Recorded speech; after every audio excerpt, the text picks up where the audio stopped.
రాష్ట్రంలో లక్షలాది ఎకరాలలో పంటలు ఎండిపోతున్నాయి.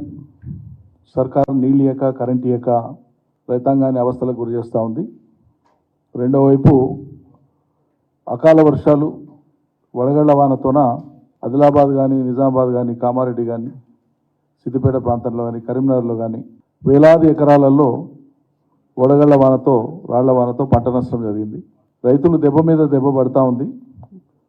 ఒకవైపు 3-3.5 ఎకరాలలోపు మాత్రమే రైతు బంధు ఇచ్చి చేతులు దులుపుకొని మేము మొత్తం 80% చేస్తామని చెప్పి మాట్లాడుతున్నారు.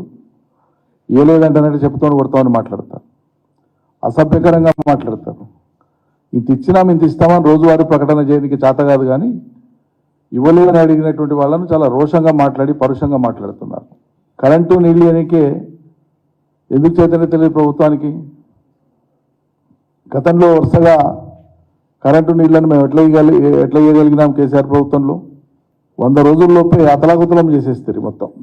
వ్యవసాయం అంటే అత్యంత ఆశతో సంతోషంగా అప్పటిదాకా భూములను వదిలిపెట్టిన రైతులు సైతం, పట్టణాలలో ఉండేటువంటి రైతులు సైతం తిరిగి వచ్చి గ్రామాలలో వ్యవసాయాన్ని చాలా ఆపేక్షగా చేసేటువంటి పరిస్థితి మేము కల్పిస్తే మళ్ళీ వ్యవసాయం అంటే మునుపటి రోజులు గుర్తుకు తెస్తున్నారు. దీని బదులు ఇంకేదైనా పని చేసుకొని బతుకుతున్నారు దేవుడా అనేటువంటి ఒక దుస్థితిని కాంగ్రెస్ ప్రభుత్వం కల్పిస్తూ ఉంది.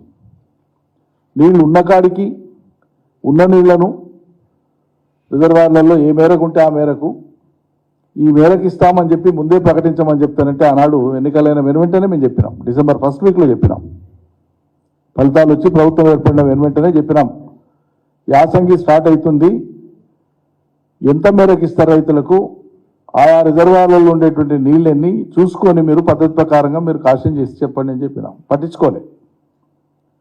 రాజకీయాల మీద విద్వేషంగా గత ప్రభుత్వం మీద ప్రభుత్వ అధినేత మీద మాట్లాడడానికే పరిమితం అయిపోయినారు. ప్రణాళికాబద్ధంగా ఉన్న నీళ్లను హేతుబద్ధంగా ఎట్లా వాడుకుందాం అనేటువంటి దానికి ఒక్కనాడు కూడా సమీక్ష చేయలే ఈ ప్రభుత్వం. ప్రాజెక్టులే ఎత్తి గేట్లు ఎత్తి నీళ్ళు ఇవ్వమంటే అది చేత కాదంట, కానీ రాజకీయ గేట్లు ఎత్తి పార్టీలో అందరూ రావాలని చెప్పి మాట్లాడుతున్నారు. వాళ్ళు ఎత్తంగానే మొత్తం జనం అంతా వచ్చేస్తారని మాట్లాడతారు. రాజకీయాల మీద ఉన్నటువంటి దృష్టి మక్కువ రైతాంగం మీద లేదు. అయిపోయినాయి కదా రాజకీయాలు, ఎన్నికలు అయిపోయి మీ ప్రభుత్వం ఏర్పడే ఈ మళ్ళీ 5 ఏళ్లకు ఈ లోపల చేయాల్సిన పని ఎందుకు ఎన్నికైనో ఆ పని చేయాలి కదా. మీ ప్రభుత్వం వచ్చేది ప్రజలకు సేవ చేయడానికి.